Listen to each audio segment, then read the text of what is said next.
हाँ छात्रों, क्या हाल है आप लोगों का। शायद आप लोग बहुत अच्छे होंगे, तैयारी में लगे हुए होंगे और तैयारी में लगे रहना भी पड़ेगा क्योंकि आपको सफलता प्राप्त करनी है। छात्रों, अभी रेलवे, एनटीपीसी और बिहार में बहुत सारे एग्जाम अभी होने वाले हैं या हो भी रहे हैं और इस एग्जाम में आपको सफलता दिलाने के लिए, आपको आपकी मंजिल तक पहुंचाने के लिए मेरे और रुक्मिणी पब्लिकेशन के द्वारा एक बुक मैं अपनी तरफ से लिख करके लाया हूं और यह किताब आपको सफलता दिलाने में निश्चित रूप से एक महत्वपूर्ण भूमिका निभाएगा। यह देखिए, मेरी किताब है समान विज्ञान वस्तुनिष्ठ और बच्चे, इसमें मैंने क्या किया है तो 25-25 क्वेश्चंस का सेट बनाया है। ये क्वेश्चन आपको अलग अलग, ऐसा नहीं कि एक सेट में सारे, ठीक है, एक ही सब्जेक्ट के प्रश्न मैंने, एक ही टॉपिक के प्रश्न मैंने डाल दिए हैं। अलग अलग सेट्स, अलग अलग टॉपिक्स के मैंने प्रश्न इसमें डाले हैं। फिजिक्स का, ठीक है, केमिस्ट्री का, physics numerical, chemistry numerical, biology, ecology and environment, उसके बाद साइंस एंड टेक्नोलॉजी, साथ में कंप्यूटर के भी मैंने प्रश्न इसमें दिए हैं, जो आपकी संपूर्ण तैयारी की एवं आपको सफलता दिलाने में एक महत्वपूर्ण भूमिका निभाएगी। ये आपको रिवीजन और आपके रिवीजन को धार देने का एक महत्वपूर्ण उपकरण साबित होगा। बच्चे, मैं बार बार बताता हूं कि देखिए, आप क्या कर रहे हैं, नहीं कर रहे हैं, उससे कोई मतलब नहीं है, लेकिन सफलता के लिए आपको यह बुक तो पढ़ना ही चाहिए। अगर आपको सफलता चाहिए तो एक बार निश्चित रूप से इस किताब को देखिए, इसके प्रश्नों के, ठीक है, स्तर का उपयोग करते हुए अपनी सफलता को सुनिश्चित कीजिए। बच्चे, इसमें मैंने जैसा कि आपको बताया कि 25-25 क्वेश्चन का 251 प्लस सेट मैंने दिया है, कुल मिला के 253 सेट है।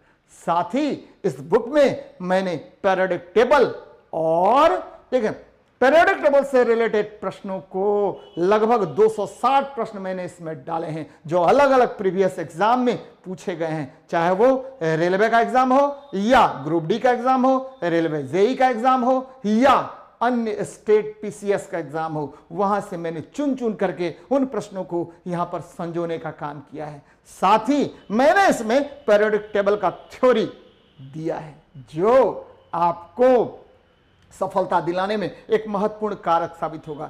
यह पीरियोडिक टेबल का थ्योरी इतना विस्तृत है क्योंकि पिछले बार मुझे याद है कि ग्रुप डी में जब प्रश्न पूछा जाने लगा पीरियोडिक टेबल का, तो बच्चे बोले कि सर कहां से पढ़ें, क्या पढ़ें, कैसे पढ़ें। तो जितना समय बड़ा कम था क्योंकि एकदम अचानक जो है सिलेबस चेंज हो गया, तो उस सिलेबस के चेंजिंग प्रवृत्ति को देखते हुए ये बुक मैं आप लोगों के सामने ले आया हूं। बच्चे, निश्चित रूप से ये आपकी सफलता को दिलाने में एक महत्वपूर्ण भूमिका निभाएगा। तो हम लोग आज आपके सामने में सेट 1 लेकर के आए हैं। देखिए, ये क्या आपके लिए इंपॉर्टेंट तो है ही। आपको क्या करना है कि इस बुक में देखिए कि मैंने प्रत्येक सेट्स में क्या डाला है, नीचे ओएमआर शीट डाला है, धड़ाधड़ 2500 क्वेश्चन रंग लेना है आपको। और ये देखिए, जहां आपको प्रॉब्लम दिखाई दे, आपको क्या करना है, इस क्यूआर कोड को स्कैन करना है और मेरे द्वारा कराया गया 2500 क्वेश्चंस का सॉल्यूशन आपको अवेलेबल होगा। साथ ही अगर कहीं भी कोई भी प्रॉब्लम आपको दिखता है तो ये जो पीडीएफ, अभी मैं आपको पूरा सॉल्यूशन का पीडीएफ बताऊंगा, तो वो पीडीएफ जो है वो आपको हमारा जो टेलीग्राम चैनल है रुक्मिणी प्रकाशन, ठीक है, लाइव, और ये देखिए रुक्मिणी प्रकाशन लाइव पर आपको अवेलेबल है। टेलीग्राम चैनल है हम लोग का रुक्मिणी प्रकाशन लाइव पर अवेलेबल है। यहां से आप क्या करेंगे, डाउनलोड करेंगे। बच्चे, मेरे से जुड़िए। अगर, ठीक है, अगर आपको सफलता लेनी है तो जुड़ना तो पड़ेगा भाई, ठीक है। सफलता अगर गेन करना है, अगर ऊंचाइयों पर पहुंचना है तो भाई साहब मेहनत करनी पड़ेगी, क्योंकि आपका टीचर भी मेहनती है और वह बच्चों से मेहनत करवाना जानता है और यह भी जानता है कि सफलता किस प्रकार मिलती है। सफलता किसी भी प्रकार से, ठीक है, किसी भी प्रकार से जुगाड़ से नहीं मिल सकता है। सफलता के लिए आपको निश्चित रूप से मेहनत करना पड़ेगा। बच्चे, आज मैं शुरू कर रहा हूं सेट 1 और ये आपको जुड़ना पड़ेगा मेरे से।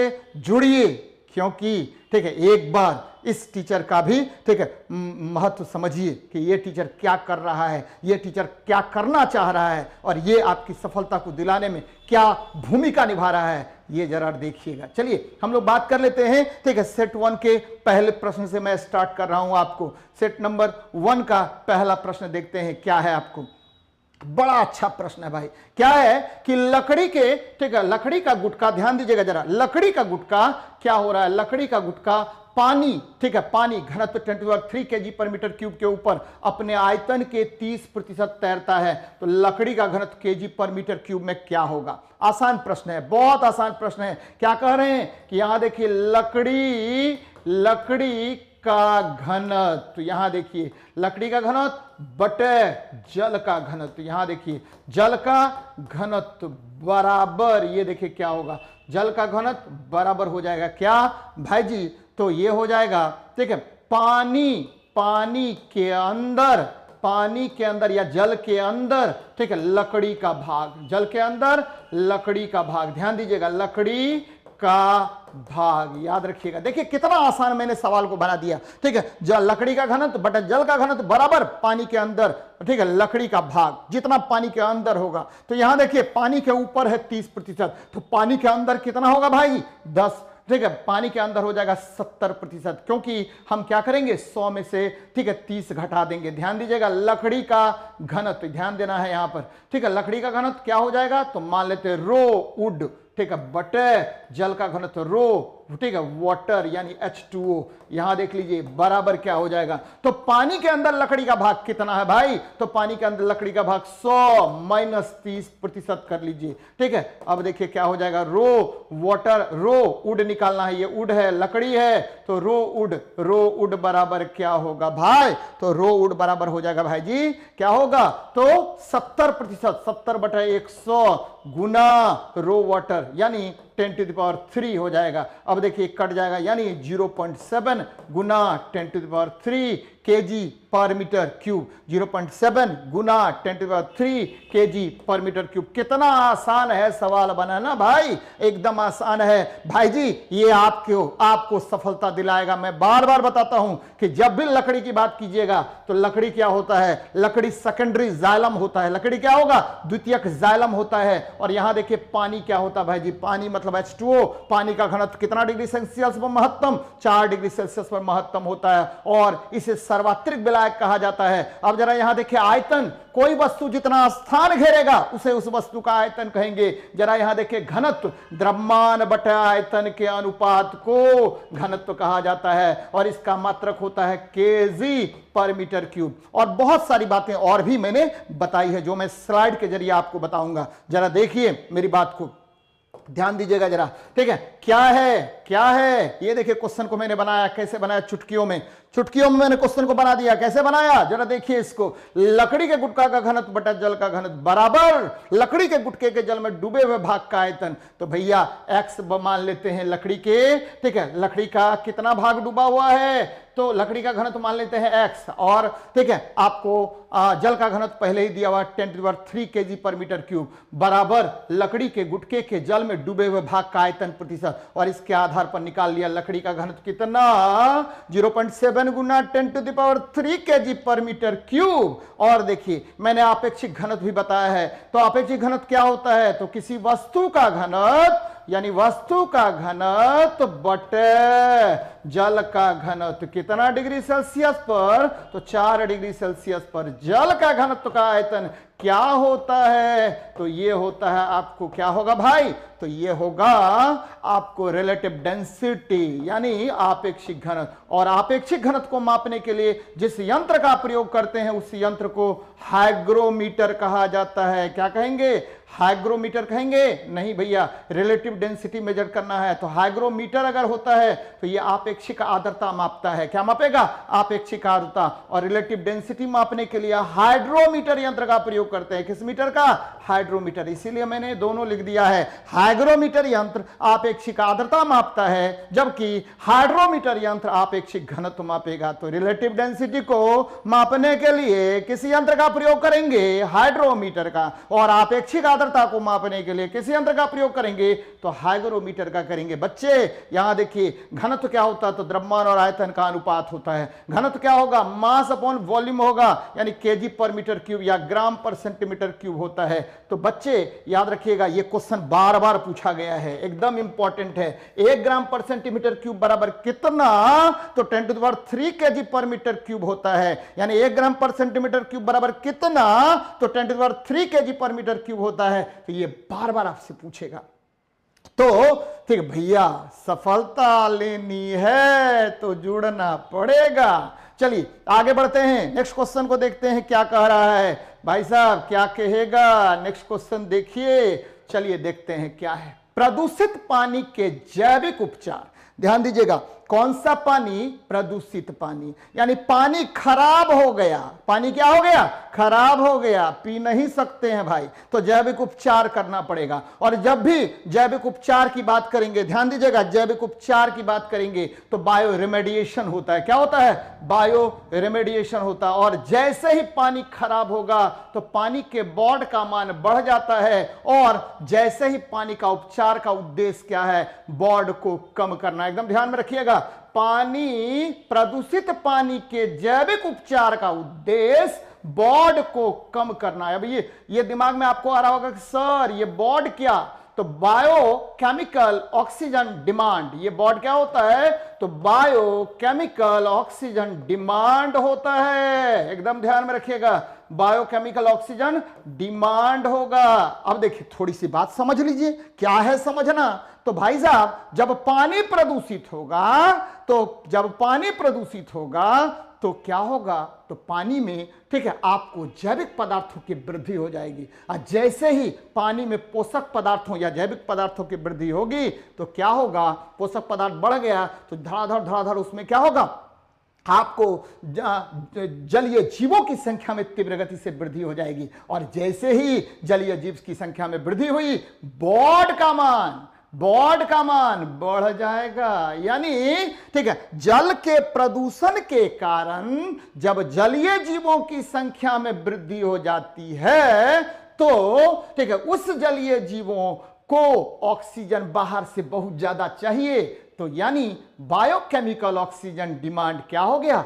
बढ़ गया। अभी मैंने यहां लिखा है, बॉड का लेवल देखिए, 1 से 2 अगर होगा तो very good, there will not be much organic matter present in the water supply. यानी बॉड का मान अगर 1 से 2 होता है तो याद रखिएगा, तो 1 से 2 होगा तो बॉड का मान यानी बहुत अच्छा जल है। ठीक है, 3 से 5 अगर हो जाता है तो मॉडरेटली क्लीन है, फेयर है जल। और 6 से 9 हो गया तो बहुत खराब जल। 100 से ऊपर हो गया तो वेरी पुअर, यानी काफी खराब जल होगा। चलिए अब जरा हम सॉल्यूशन देखते हैं क्या कह रहा है। ध्यान दीजिएगा जरा भैया, क्या कह रहा है सॉल्यूशन में। और भी बहुत सारी बातें मैंने बताई है, तो इसका आंसर होगा प्रदूषित पानी के जैविक उपचार, बायो रिमेडिएशन का उद्देश्य बॉड को कम करना। और मैंने यह भी बता दिया बॉड है क्या? बायोकेमिकल ऑक्सीजन डिमांड है। जरा देखिए आगे बढ़ते हैं हम लोग, नेक्स्ट देखते हैं क्या इसमें मैंने क्या लिख रहा। प्रदूषित पानी के जैविक उपचार, ध्यान दीजिएगा, प्रदूषित पानी के जैविक उपचार का उद्देश्य बॉड को कम करना है।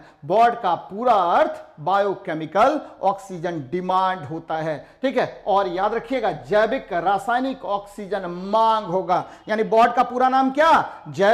जैव रासायनिक ऑक्सीजन मांग, जैव रासायनिक ऑक्सीजन की मांग होती है। जैसे जैसे जल में प्रदूषण की मात्रा बढ़ती है, जल में सूक्ष्म जीवों की संख्या में वृद्धि होती जाती है, फलस्वरूप ऑक्सीजन की खपत अधिक होने लगती है, अर्थात बॉड बढ़ जाता है। यानी बॉड बढ़ा तो जल प्रदूषित, बॉड बढ़ा तो जल क्या हुआ? प्रदूषित हो गया। और बॉड अगर कम होगा तो ध्यान में रखिएगा जल, ठीक है, जल क्या होगा? जल जो है, ठीक है, आपको, ठीक है, पीने योग्य हो जाएगा, यानी आपको प्रदूषित नहीं होगा, पीने योग्य होगा। ध्यान दीजिएगा, बॉड जल प्रदूषण के मानक के निर्धारण का महत्वपूर्ण घटक है। पेयजल में घुलित ऑक्सीजन की मात्रा कितनी? 5 मिलीग्राम प्रति लीटर होता है। स्नान के लिए 4 मिलीग्राम प्रति लीटर होता है। और जल में घुलित ऑक्सीजन की मात्रा 4 मिलीग्राम प्रति लीटर से कम होने पर जल क्या होगा? प्रदूषित जल कहलाता है। नदियों में बॉड का स्तर 10 मिलीग्राम प्रति लीटर होनी चाहिए। याद रखिएगा, बहते हुए जल में कितना कितना होगा 10 मिलीग्राम प्रति डेसीलीटर होनी चाहिए। तो यह ध्यान में रखना है, बॉड का मतलब बायोकेमिकल ऑक्सीजन डिमांड। शायद आपको समझ में आ गया होगा कि बॉड है क्या। चलिए आगे बढ़ते हैं, नेक्स्ट देखते हैं क्या है क्वेश्चन आपका। 3rd नंबर प्रश्न देखिए क्या कह रहा है भाई, कह रहा बीटी कॉटन नहीं है, बीटी कॉटन नहीं है भाई साहब। बीटी कॉटन यानी बीटी, बीटी इसको बोलते हैं बैसिलस थुरेजेनेसिस, बैसिलस थुरेजेनेसिस कहते हैं। अब आपको दिमाग में चल रहा होगा कि सर ठीक है थुरेजेनेसिस, एकदम ध्यान में रखिएगा क्या है। ये देखिए फोटो भी मैंने लगा के रखा है, क्योंकि यह जेनेटिकली मॉडिफाइड बीज है और इसके द्वारा आपको क्या होगा, हाई यील्डिंग वैरायटी यानी बहुत उच्च पैदावार किया जाता है। किसका, तो ठीक है किसका, तो कॉटन का भाई साहब। इसको बोलते हैं बैसिलस थुरेजेनेसिस। कॉटन के पौधे में ध्यान दीजिएगा जरा, कॉटन के पौधे में हमने क्या किया, कॉटन के बीज में हमने क्या किया कि बैसिलस थुरेजेनेसिस, ये बैक्टीरिया है, ये जीवाणु है, ये क्या है, जीवाणु है। इस जीवाणु का क्राइजीन, याद रखिए क्राई, ठीक है क्राइजीन को हमने काट करके इस कॉटन में डाल दिया, ठीक है, जिससे यह क्या होगा, यह ठीक है आपको ध्यान में रखिएगा कीट प्रतिरोधी गुण वाला हो गया, कीट प्रतिरोधी गुण वाला हो गया। ध्यान दीजिएगा कौन सा प्रतिरोधी, तो कीट प्रतिरोधी गुण वाला हो गया। तो मैंने क्या किया, क्या बता रहा हूं मैं कि बीटी कॉटन जो है बैसिलस थुरेजेनेसिस, यह एक जीवाणु है जो आपको भूमि में रहता है, जो मिट्टी में रहता है। इस जीवाणु के क्राइजीन को काट करके हमने कॉटन में डाल दिया, जिससे इसमें कीट प्रतिरोधी गुण का विकास हो गया। और यह कीट प्रतिरोधी गुण से क्या हुआ, हाई यील्डिंग वैरायटी ये बन गया। क्या बोला, उच्च उत्पादकता गुण वाला हो गया। कौन सा गुण वाला हो गया, उच्च उत्पादकता यानी हाई यील्डिंग, काफी ज्यादा इसने क्या किया, पैदावार किया। और वर्तमान में महाराष्ट्र, कहां पर, महाराष्ट्र, गुजरात, हरियाणा, बहुत सारे राज्यों में इसकी खेती की जा रही है। तो ध्यान में रखिएगा कि ये बीटी कॉटन है क्या, जीएम पौधा है भाई, एकदम सही है। ठीक है, कीट प्रतिरोधी है, यह भी सही है। एक बैक्टीरियल जीन अभिव्यक्ति यंत्र है, एकदम सही तंत्र है, सही बात है, क्योंकि इसमें एक जीवाणु है जिसको बैसिलस थुरेजेनेसिस कहते हैं। क्या कहते हैं, बैसिलस थुरेजेनेसिस कहते हैं। इस जीवाणु का क्राइजीन को हमने डाल दिया है, तो यह एक बैक्टीरियल जीन अभिव्यक्ति तंत्र भी है, लेकिन सभी पेस्टिसाइड्स के लिए प्रतिरोधी नहीं होता है। इसीलिए बीटी कॉटन सभी पेस्टिसाइड्स के लिए प्रतिरोधी नहीं है। आंसर क्या हो जाएगा, डी नंबर आंसर होगा भाई। क्या होगा, डी नंबर आंसर होगा। चलिए इसको देख लेते हैं थोड़ा सा, इसमें मैंने क्या क्या लिखा है, इसमें मैंने क्या क्या सॉल्यूशन करवाया है। ये देखिए बीटी कॉटन, बहुत सारी बातें यहां मैंने लिखी है। बीटी कॉटन सभी पेस्टिसाइड, ध्यान दीजिएगा सभी पेस्टिसाइड्स, ठीक है, बीटी कॉटन सभी पेस्टिसाइड। यहां देखिए पीछे चलते हैं हम लोग, बीटी कॉटन सभी पेस्टिसाइड्स भैया, ये देखिए। चलिए क्या कह रहा है कि बीटी कॉटन सभी पेस्टिसाइड्स के लिए प्रतिरोधी नहीं होता है। बीटी कपास आनुवांशिक रूप से परिवर्तित कपास है, जिसमें बैसिलस थुरेजेनेसिस नामक बैक्टीरिया का क्राई नामक जीन डाला जाता है। ये देखिए ये जीन है, कौन सा, ये बैसिलस थुरेजेनेसिस, कौन सा है, बैसिलस थुरेजेनेसिस का जीन है। अब यहां देखिए क्या करते हैं, थुरेजेनेसिस,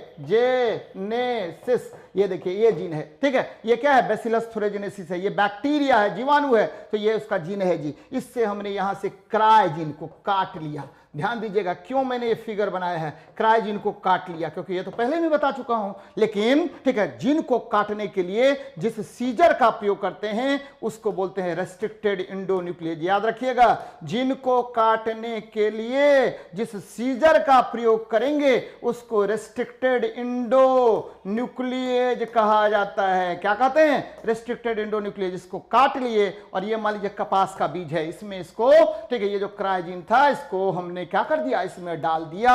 तो ये क्या होगा, आपको कीट प्रतिरोधी डेवलप हो गया। यहां देखिए ठीक है, पौधे पर कीटनाशक दवाइयों के छिड़काने की आवश्यकता नहीं होती है। बीटी कॉटन जब बन गया तो उस पर किसी भी प्रकार के कीटनाशक दवाइयों के लिए वह आवश्यक नहीं है। ये देखिए, यह बैक्टीरिया भूमिगत होता है और डेल्टा एंडोटॉक्सिन, ये देखिए क्वेश्चन पूछा हुआ है, यह डेल्टा एंडोटॉक्सिन नामक क्रिस्टल प्रोटीन का निर्माण करता है जो कीटाणुओं को नष्ट कर देता है। बीटी कपास के 3 परिवर्धित किस्म हैं, मैक 12, मैक 162 और मैक 184। भारत सरकार ने बीटी कॉटन को कब से दिया? तो 2002 से बीटी कॉटन की मंजूरी प्रदान की। बीटी कॉटन के व्यावसायिक उत्पादन की मंजूरी सर्वप्रथम किसने दिया था? यूएसए ने। कब दिया? 1995 में। भारत में बीटी कॉटन का सर्वाधिक उत्पादन महाराष्ट्र, गुजरात, तेलंगाना, हरियाणा, याद रखिएगा सबसे अधिक कहां पर उत्पादन होता है? महाराष्ट्र में। तो बच्चे ये बहुत बहुत इंपॉर्टेंट है, याद रखिएगा, ये बहुत आपके लिए लाभदायक है। चलिए चलते हैं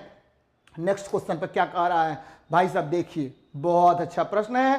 कह रहा कोई वस्तु अपने विराम यानी x बराबर 0 से t बराबर 0 सेकंड से चलना शुरू करता है और x अक्ष के पास 3 मीटर पर सेकंड स्क्वायर के त्वरण नियत त्वरण के साथ घूम जाती है, तो क्या होगा? 2 सेकंड और 4 सेकंड की अवधि में इसका औसत वेग क्या होगा? भाई साहब ये चला, चल भैया चल, x बराबर 0, t बराबर 0, यहां से चल दिया, चला भाई, कहां चला? तो 2 सेकंड में। 2 सेकंड में वेग निकाल लीजिए। 2 सेकंड में कितना वेग? तो v बराबर u plus A T, v1 बराबर u प्लस ए, ठीक है, t1 कर लीजिए। तो ये देखिए u तो 0 है और v1 का वैल्यू देखिए कितना आ जाएगा भैया, ये आ जाएगा ए नियत त्वरण है, त्वरण 3 है और पहला 2 सेकंड में यानी 6 मीटर पर सेकंड। अब देखिए यहां से 4 सेकंड, कहां से? तो ये देखिए इनिशियल पॉइंट से 4 सेकंड तक तय कर रहा है दूरी, तो इनिशियल से 4 सेकंड दूरी तय कर रहा है। v2 बराबर u प्लस ए इंटू क्या होगा? t2। अब देखिए भैया क्या होगा,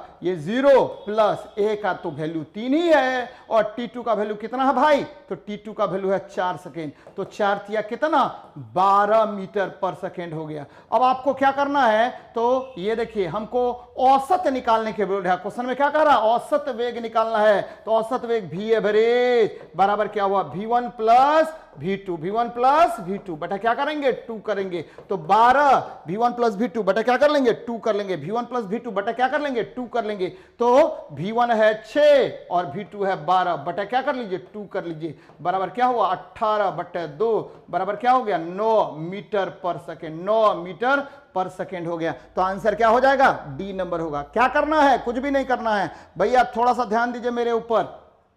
क्या करना है आपको? करना क्या है? यहां देखिए x बराबर 0, t बराबर 0, यहां से स्टार्ट किया बॉडी, तो v बराबर गति के पहले समीकरण से v बराबर v1 बराबर u प्लस ए t1, तो a का वैल्यू तो ऑलरेडी 3 मीटर पर सेकंड स्क्वायर दिया हुआ है और 2 सेकंड में कितना दूरी? 6 मीटर पर सेकंड। फिर शुरू से कर रहे हैं यहां से यहां तक, तो v2 बराबर u प्लस ए t2, तो क्या हो जाएगा? 3 गुना 4 यानी 12 मीटर पर सेकंड। और जब हमने इसका औसत निकाला, ध्यान दीजिएगा, जब हमने इसका औसत निकाला तो v1 प्लस v2 बटा 2 कर लिए, तो 6 प्लस 12 बटा 2 यानी 9 मीटर पर सेकंड हो गया। आंसर क्या होगा भाई? तो डी नंबर आंसर होगा। कितना नंबर? डी नंबर आंसर होगा। चलिए आगे देखते हैं नेक्स्ट क्वेश्चन को। इसमें देखते हैं मैंने सॉल्यूशन क्या किया है, तो उसको देख लेते हैं। क्या किया है मैंने? सॉल्यूशन, बहुत सारा सॉल्यूशन किया है मैंने। देखिए x बराबर 0, तो ये देखिए दो पहले त्वरण का मान कितना है भाई जी? तो ये त्वरण का मान है 3 मीटर पर सेकंड स्क्वायर, नियत है 2 सेकंड में निकाल लिया वेग 6 मीटर पर सेकंड। फिर देखिए 4 सेकंड में निकाल लिया वेग 12 मीटर पर सेकंड और v एवरेज निकाल लिया v1 प्लस v2, तो निकल गया 9 मीटर पर सेकंड। अब देखिए औसत वेग क्या होता है भाई जी? तो कुल विस्थापन एवं कुल समय के अनुपात को औसत वेग कहा जाता है। कुल विस्थापन और कुल समय के अनुपात को औसत वेग कहेंगे। जबकि यदि आधी दूरी v1 से दूसरी आधी दूरी v2 वेग से चले तो औसत वेग हो जाएगा 2v1 v2 बटा v1 प्लस v2। ये बार बार आपसे क्वेश्चन पूछा जाता है। अब यहां पर 2 बातें याद रखिए। दूरी क्या कहता है? तो ये देखिए ऐसे ऐसे ऐसे चला, तो कुल तय किए गए पथ को हम क्या कहेंगे? दूरी कहेंगे। विस्थापन क्या होगा? तो ये देखिए, ठीक है, प्रारंभिक बिंदु तथा अंतिम बिंदु के बीच की न्यूनतम दूरी को क्या कहते हैं? विस्थापन कहते हैं। और विस्थापन में परिवर्तन की दर क्या कहलाएगा? वेग कहलाएगा। विस्थापन में परिवर्तन की दर क्या कहलाएगा? वेग कहलाएगा। तो याद रखिएगा इसको, बहुत बहुत इंपॉर्टेंट है बच्चे, ये आपके लिए बहुत लाभदायक है। आपको सफलता दिलानी है तो मेहनत तो करना पड़ेगा। ठीक है, चलिए देखिए, देखिए रामासर सभा ठीक है, रमासर सभा जरा देख लेते हैं क्या है। तो रमासर सभा जो है, ध्यान रखिएगा कि रमासर सभा में क्या किया गया था कि आपको 1971 में ईरान में रमासर सभा हुआ था। इसका उद्देश्य था आर्द्र भूमि का संरक्षण। याद रखिएगा क्या है, आर्द्र भूमि का संरक्षण। आर्द्र भूमि का संरक्षण इसका उद्देश्य था। किसका? तो याद रखिए रामासर सभा का। क्योटो प्रोटोकॉल, ध्यान दीजिए, यही गलत हो गया आपको। कौन सा जोड़ा गलत है? तो यही गलत होगा, वायु प्रदूषण से संबंधित नहीं है। वायु प्रदूषण के लिए आजकल एयर क्वालिटी इंडेक्स है। कौन सा है? एयर क्वालिटी इंडेक्स है। क्योटो प्रोटोकॉल जलवायु परिवर्तन से एकदम सही है, क्योंकि KYOTO क्योटो प्रोटोकॉल आपको पता होगा कि यह CO2 गैस के उत्सर्जन से संबंधित है। CO2 गैस के उत्सर्जन से संबंधित है। एकदम ध्यान में रखिएगा, किस गैस के उत्सर्जन से? तो CO2 गैस के उत्सर्जन से यह संबंधित है। कौन? तो क्योटो प्रोटोकॉल। अब जरा देखिए, ठीक है, मॉन्ट्रियल प्रोटोकॉल ओजोन परत के संरक्षण से संबंधित है। और रियो सभा यह सस्टेनेबल डेवलपमेंट से संबंधित है, यानी संपूर्ण पर्यावरण को संरक्षित कर मनुष्य के विकास से संबंधित सभा जो है वह रियो सभा है। और यह 1992 में प्रथम पृथ्वी सम्मेलन कहां हुआ था? तो ब्राजील के रियो डी जेनेरो में हुआ था। और वहीं से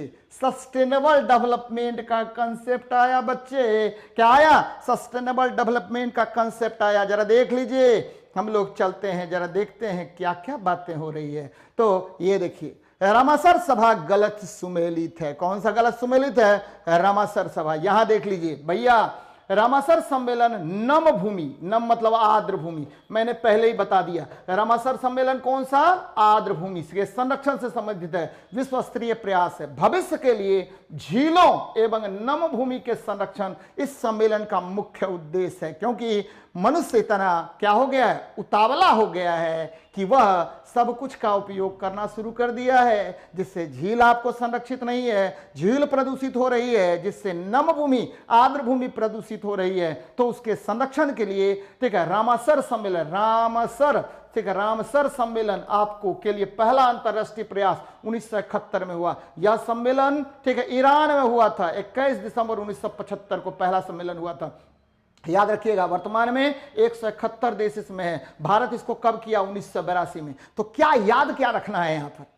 रामासर सम्मेलन पहली बार कब हुआ? 1971 में। ठीक है, लागू कब हुआ? 1975 में। भारत ने कब इसको किया? 1982 में। ये ध्यान में रखिएगा। और वर्तमान में कितने देश? तो वर्तमान में इसमें 171 देश हैं। वर्तमान में भारत में कितने रामासर साइट्स हैं? तो रामासर जैसे ही बोले आर्द्र भूमि का संरक्षण, रामासर भारत में कितने साइट्स? तो 41 साइट्स। रामासर का सम्मेलन पहली बार कब हुआ था? तो 1982 में। बोल, पहली बार 1971 में। लागू कब हुआ? 1975 में। भारत ने कब इस पर हस्ताक्षर किया? तो 1982 में। ध्यान दीजिएगा जरा। और देखिए, क्योटो प्रोटोकॉल, भैया जैसे ही क्योटो प्रोटोकॉल आए, CO2 गैस के उत्सर्जन को कम करने के लिए यह क्या हुआ था? कौन सम्मेलन? Kyoto protocol. अब जरा देखिए, ठीक है, मॉन्ट्रियल प्रोटोकॉल 1987 में, यह ओजोन परत के संरक्षण से संबंधित है।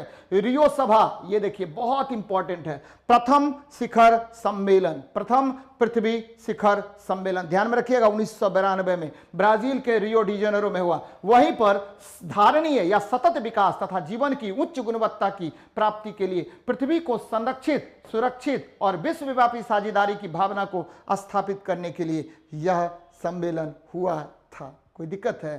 थोड़ा सा याद रखिए ना, क्या है? कुछ नहीं है भाई, क्या है? तो रामासर सम्मेलन, रामासर सम्मेलन, आर्द्र भूमि के संरक्षण, क्योटो प्रोटोकॉल, तो ठीक है, CO2 गैस के उत्पादन को नियंत्रित करने से संबंधित है। और मॉन्ट्रियल प्रोटोकॉल ओजोन परत के संरक्षण से संबंधित है। रामासर आपको रियो सभा सस्टेनेबल डेवलपमेंट से संबंधित है। और पहली बार ब्राजील के रियो डी जेनेरो में पृथ्वी शिखर सम्मेलन हुआ। कब हुआ? 1992 में। तो ये याद रखिएगा आप लोग, क्योंकि ठीक है, मेरा उद्देश्य आपकी सफलता है। बिना सफलता दिलाए मैं चैन से बैठ नहीं सकता और निरंतर मैं प्रयास करता रहूंगा आपको सफलता दिलाने का। चलिए आगे बढ़ते हैं। हम लोग क्या कर रहे हैं? देखिए भाई, यहां देखिए कितना बढ़िया क्वेश्चन है। एक प्रकाश की किरण, ये देखिए, एक प्रकाश की किरण वायु से होकर द्रव से हो गुजरती है और 15 डिग्री से विचलित हो जाती है। अगर आपतन कोण 60 डिग्री हो तो उस द्रव का अपवर्तनांक क्या होगा? भाई साहब ये देखिए, चला प्रकाश की किरण और अपने माध्यम से मुड़ गया। ये देखिए हल्का सा विचलित हो गया, जाना चाहिए था इसको 60 डिग्री पर, लेकिन ये गया कितना डिग्री पर, 45 डिग्री पर। तो आपको पता है अपवर्तनांक, अपवर्तनांक क्या, म्यू बराबर क्या होगा, साइन आई बटे साइन आर, साइन आई बटे साइन आर। यहां देखिए साइन आई बटे क्या होगा, साइन आर होगा। जरा देखिए साइन आई का मान कितना, साइन 60 डिग्री, और साइन आर का मान कितना, तो साइन 45 डिग्री। अब जरा देखिए क्या होगा भाई जी, √3/2, ठीक है, बटे 1/√2, दोनों को ले लीजिए तो ये निकल जाएगा √3/2, √3/2। देखिए कौन सा आंसर है, √3 दोनों रूट में होगा, √3 भी और √2 भी, तो आंसर हो जाएगा बी नंबर। अब यहां पर बहुत सारी बातें हैं, क्या बातें हैं, तो जब प्रकाश की किरण, यहां देखिए, जब प्रकाश की किरण एक माध्यम से दूसरे माध्यम में जाती है तो अपने मार्ग से विचलित हो जाती है। देखिए विचलित हो गई है, या तो इधर आएगी या तो उधर भागेगी। इसी घटना को क्या कहते हैं, अपवर्तन कहते हैं। ध्यान दीजिएगा मैं क्या बता रहा हूं, जब प्रकाश की किरण एक माध्यम से दूसरे माध्यम में जाती है तो अपने मार्ग से विचलित हो जाती है, या तो अभिलंब की ओर या अभिलंब से दूर भागती है। इसी घटना को अपवर्तन कहते हैं। और ठीक है, ये जो मैंने लिखा म्यू बराबर साइन आई बटा साइन आर, ये नियम दिया था किसने, तो स्नेल्स लॉ है, ये स्नेल ने दिया था। और यह अपवर्तन का द्वितीय नियम है, क्योंकि मैं बता रहा हूं आपको कि पहला जो नियम है वो क्या कहता है, आपतित किरण, अपवर्तित किरण एवं अभिलंब तीनों एक ही तल में तथा एक ही बिंदु पर स्थित होते हैं, एक नंबर।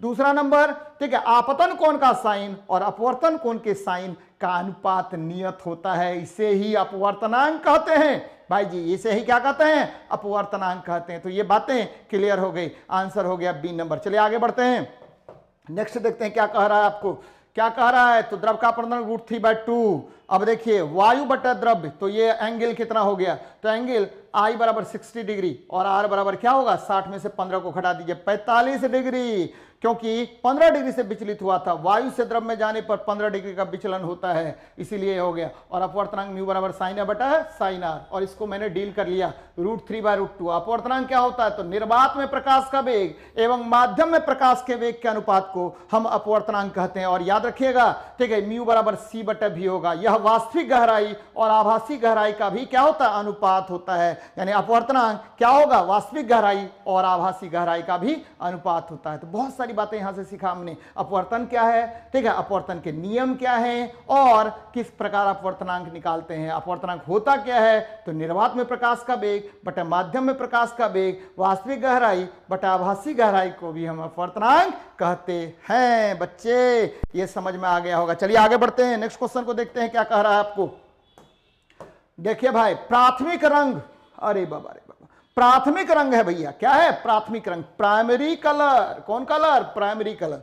तो वह रंग, ध्यान से सुनिएगा, वह रंग जो, ठीक है, जो अन्य रंगों के मिलाने से नहीं बनता है उसे प्राथमिक रंग कहते हैं। और RGB, लाल हरा नीला, लाल हरा नीला कौन प्राथमिक रंग, तो लाल हरा नीला को हम प्राथमिक रंग कहते हैं। यानी ठीक है, आपको RGB कौन सा प्राथमिक रंग होगा। ध्यान दीजिएगा, यह रंग अन्य रंगों के मिश्रण से प्राप्त नहीं होता है। वह रंग जो अन्य रंगों के मिश्रण से प्राप्त नहीं किए जा सकते हैं उसे क्या कहेंगे, प्राथमिक रंग कहेंगे। और याद रखिएगा, प्राथमिक रंगों को मिलाने से ही द्वितीयक रंग प्राप्त होता है, R+G, यानी वह पीला प्राप्त होगा, लाल और हरा, पीला। फिर देखिए, ठीक है, आपको क्या कर देते हैं, ब्लू और ग्रीन, तो ये प्राप्त होगा सियान, क्या होगा, सियान। और रेड और ग्रीन, ये देखिए ये क्या होगा, ये लाल और ब्लू कर दीजिए तो ये मेजेंटा प्राप्त होगा, क्या होगा, ठीक है, मेजेंटा प्राप्त होगा। एकदम ध्यान में रखिएगा। ये मैंने क्या दिया है फिगर आपको, ये प्राइमरी रेनबो का फिगर है। ये प्रकाश की किरण चली यहां से, ठीक है, और ये जल बूंद है। ये देखिए पहले अपवर्तन होगा, रिफ्रैक्शन होगा, ठीक है, फिर देखिए क्या होगा, फिर क्या होगा, पूर्ण आंतरिक परावर्तन होगा, टोटल इंटरनल रिफ्लेक्शन होगा, और फिर क्या होगा, 7 रंग आपको निकल जाएगा यहां पर, ठीक है, 7 कलर्स प्राप्त होगा। तो ये 7 कलर्स यानी डिस्पर्सन हो गया। यानी जब भी इंद्रधनुष का निर्माण होगा। तो अपवर्तन, पूर्णांतरिक परावर्तन और वर्ण विक्षेपण, 3 प्रकार की घटनाएं होती हैं जिससे आकाश में सूर्य के विपरीत दिशा में 7 रंगों की पट्टी प्राप्त होती है। इसे ही इंद्रधनुष कहा जाता है। ध्यान में रखिएगा, इंद्रधनुष तभी बनेगा जब वर्षा तुरंत हुई हो और वर्षा की बूंदें आकाश में लटकी हुई हो। जब उस पर जब उस पर प्रकाश की किरणें पड़ती हैं तो क्या होगा? 3 घटनाएं होंगी। कौन कौन? प्रकाश का अपवर्तन, पूर्णांतरिक परावर्तन और वर्ण विक्षेपण, जिससे 7 रंगों की विभिन्न पट्टी प्राप्त होती है। इसे ही हम क्या कहेंगे? इंद्रधनुष कहते हैं। और श्वेत प्रकाश आपको पता है कितने रंगों का मिश्रण? 7 रंगों का। भिबग्वायर, VIBGYOR, ये 7 रंगों का मिश्रण होता है। चलिए इसमें मैंने क्या क्या नोट्स में लिखा है उसको भी देख लेते हैं। क्या मैंने ठीक है इसमें ठीक है दिया है आपको। चलिए देखिए भैया, बहुत सारी चीजें हैं। क्या है? प्राथमिक रंग। हाँ, यहां अन्य रंगों के मिश्रण से नहीं। प्राथमिक रंग कितने प्रकार के? 3। कितने प्राथमिक रंग? 3। लाल, हरा, नीला। अभी तुरंत मैंने बताया था, लाल, हरा, नीला। यहां देखिए, लाल को हरा से मिलाएंगे पीला, ग्रीन को ब्लू से मिलाएंगे सियान, लाल को ब्लू से मिलाएंगे मैजेंटा। ये सभी द्वितीयक रंग कहलाते हैं। कौन सा रंग? द्वितीयक रंग। सभी रंगों को आपस में मिलाने पर क्या प्राप्त होगा? उजला। क्या प्राप्त होगा? उजला। इंद्रधनुष का निर्माण प्रकाश के अपवर्तन, पूर्णांतरिक परावर्तन और वर्ण विक्षेपण से होता है। और श्वेत प्रकाश 7 रंगों का मिश्रण होता है जिसको हम भिबग्वायर कहते हैं। VIBGYOR, यानी यहां बैगनी रंग का सबसे कम तरंग दैर्ध्य और ठीक है लाल रंग का सबसे अधिक तरंग दैर्ध्य। और याद रखिए, ये 3900 एंगस्ट्रम से 7800 एंगस्ट्रम के बीच होता है इसका तरंग दैर्ध्य। ये होगा लाल, ये होगा बैगनी। क्या होगा? बैगनी हो जाएगा। तो याद रखना है इसको। चलिए आगे बढ़ते हैं, आगे बढ़ते हैं। ये क्या है? सेकेंड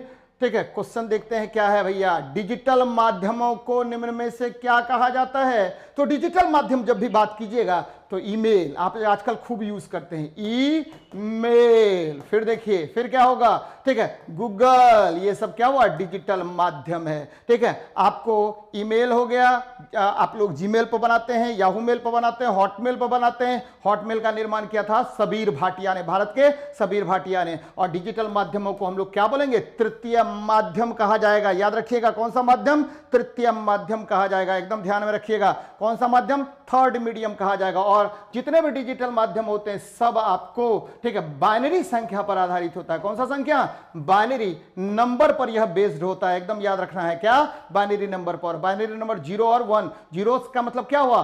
ठीक है आपको 0 का मतलब हुआ ऑफ, 1 का मतलब हुआ ऑन। तो ये क्या हो गया? डिजिटल माध्यम हो गया। तो देख लेते हैं इसमें मैंने क्या सॉल्यूशन दिया है। यहां देखिए, डिजिटल माध्यमों को तृतीय माध्यम कहा जाता है। इसमें ई कॉमर्स, भैया आप क्या करेंगे? अमेजन के थ्रू, फ्लिपकार्ट के थ्रू, यानी इससे हम क्या करेंगे? शॉपिंग करेंगे। That is the e commerce. यही क्या है? आपको ई कॉमर्स है। फिर देखिए गेम्स। आजकल बच्चे दिन भर ठीक है पबजी पबजी पबजी पबजी करते रहते हैं, तो डिजिटल गेम्स हो गया। वेबसाइट्स भाई साहब, ठीक है चलेंगे हम लोग वेबसाइट्स पर।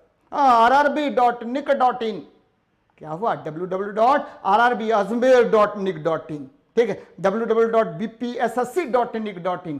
वेबसाइट्स हो गया, ये डिफरेंट वेबसाइट्स है। फिर देखिए मोबाइल एप्लीकेशंस, बहुत सारा प्ले स्टोर पर गए, डाउनलोड कर लिए। Rukmini publication live, Telegram live, Rukmini Telegram live कर लिए। ये देखिए रुक्मिणी प्रकाशन लाइव। ठीक है, तो एप्लीकेशंस आप डाउनलोड कर सकते हैं, यूट्यूब डाउनलोड कर सकते हैं, वहां से हम लोग क्या करेंगे? देख सकते हैं जी। डिजिटल सिग्नल्स, केबल, ये देखिए एनिमेशंस, बहुत सारा एनिमेशंस कर सकते हैं आप लोग।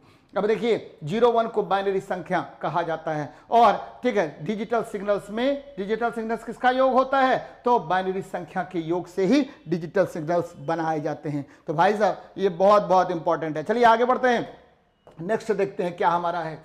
100 डिग्री सेल्सियस पर उदासीन विलयन का पीएच क्या होगा? भैया तब टेम्परेचर बढ़ा दीजिए, टेम्परेचर घटा दीजिए, टेम्परेचर नियंत्रित कर दीजिए, कुछ भी कर दीजिए, हमेशा जो उदासीन विलयन है यानी न्यूट्रल सॉल्यूशन है उसका पीएच मान, न्यूट्रल सॉल्यूशन का पीएच मान हमेशा क्या होगा, 7 ही रहेगा, न तो घटेगा न तो बढ़ेगा, याद रखना है। तो आंसर क्या हो जाएगा, 7। और पीएच मान 0 से 14 तक होता, बहुत सारी बातें इसमें है। पीएच मान क्या होगा, 0 से 14 होगा, और 7 हो गया न्यूट्रल।